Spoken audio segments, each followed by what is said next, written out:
Gayang imahe ng Santo Niño, saan ka man mapatpad, matutunghayan mo ang matinding debosyon at pananampalataya ng mga Pinoy. Yan ang kwentong kalye ni JM Encinas. JM?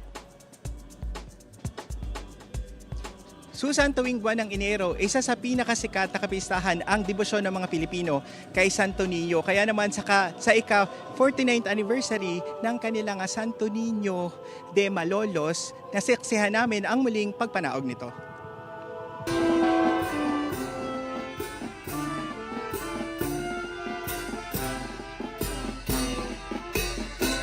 Isa sa itinuturing na pinakamahalagang bahagi sa pagdiriwang ng kapistahan ng Santo Niño de Malolos ay ang panaog o pag-alis ng orihinal na imahe ng poon sa tahanan ng kanyang rekamadero o pamilyang nag-aalaga sa imahe. Ang tradisyong ito ay dinala raw ng mga pareng Agustinian at ni Francisca Tantoco na isa sa Women of Malolos. Sila ang nanguna sa pamamanata bago ito maging taon ng kapistahan. Sapagkat itong panaog na ito ang pagsisimula ng araw ng nobinaryo para sa kanyang kapistahan. O talagang iniintay ito ng mga tao para ito ang magmamark ng simula ng piyesta. Sa Barangay Canalate, nagsimula ang prosesyon. Kasabay ng pagtugtog ng musiko at pag-indak ng mga kabataang Maloleño, ang panalangin ng mga deboto. Ang photographer na si Tom, isa sa mga deboto ng Santo Niño de Malolos. Gamit ang kanyang mga larawan na isang ipalaganap ang kanyang debosyon sa maraming tao. Nag-start na ako humiling sa kanya ng mga kakahilingan and then eventually natupad naman yung mga hiniling ko sa kanya. Dahil sa mga larawan na ipapakita natin na yung tunay na devotion na ipapakalat natin. Ang imahe ng Santo Niño de Malolos ay ihahatid sa Templete de Santo Niño de Malolos kung saan aalayan ito ng panalangin at misa sa loob ng 9 na araw. Samantala, maaari ring bisitahin ang kanilang Santo Niño exhibit sa Bulacan Sports Gymnasium hanggang January 26 kung saan naabot sa halos 500 imahe ng Santo Niño ang pwedeng makita. Susan, nandito nga tayo ngayon sa kanilang Santo Niño exhibit at kasama nga natin ang presidente ng Santo Niño de Malolos Foundation Incorporated na si Mr. Edwin Maclang. Sir, maaari niyo po ba sa aming ipakilala ang iba't ibang bihis at anyo ng mga Santo Niño na meron tayo dito? Pero bago po yan, ang tanong po namin ay bakit po ba may mga lugar sa atin na binibihisan at binibigyan ng kakaibang itsura at anyo itong mga Santo Niño na ito? Good evening sa inyong lahat. Binibihisan doon.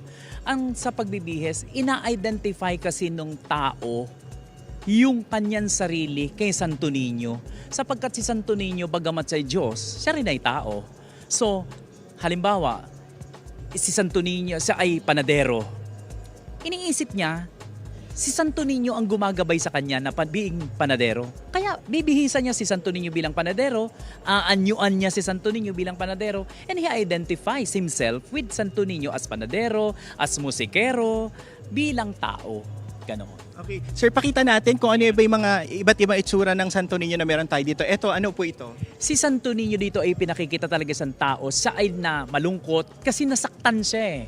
So, nilaman mo isa sa Diyos, nakabihis siya ng magandang gold na ganito, Diyos siya Pero siya din ay tao, na batang tao, nasasaktan. Next po. Ito, tulad nito, napaka-ibang klase naman ito. Magbabalot si Santo Niño. Siguro isipin natin ang may-ari ng Santo Niño na ito ay magbabalot. So bago siya magtinda ng balot, magdadasal siya kay Santo Niño, nakaka-identify siya doon. Ito, maganda paborito natin ito. Si Santo Niño natutulog. Talagang si Santo Niño ay batang totoo sa tao, nakatulog. Tao siya, natutulog, bagamat siya ay Diyos. Ito. Ito naman, tigapulilan itong Santo Niño na ito, Santo Niño Labrador, patron sa ng mga magsasaka. Siyempre, si San Isidro magsasaka, pero siyempre si Santo Niño ay Diyos So, magdadasal tayo kay Santo Niño. Santo Niño, gabayan mo po ang pagsasaka namin. Ngayon. At last, ito yung sinasabi ko kanina, si Santo Niño ay panadero. Siguro ang may-ari nito ay talagang nagpapanadirya o kaya may bakery o nakaka-identify siya doon and hence the image of his Santo Niño. Ayan. Iba't iba man ang itsura pero isa ang pananampalataya. Ayan. Maraming salamat Sir Edwin. Live mula dito sa Malolos, Bulacan. Ako si JM Encinas at yan ang kwentong kalyeng dapat alam mo. Susan? Maraming salamat, JM Encinas.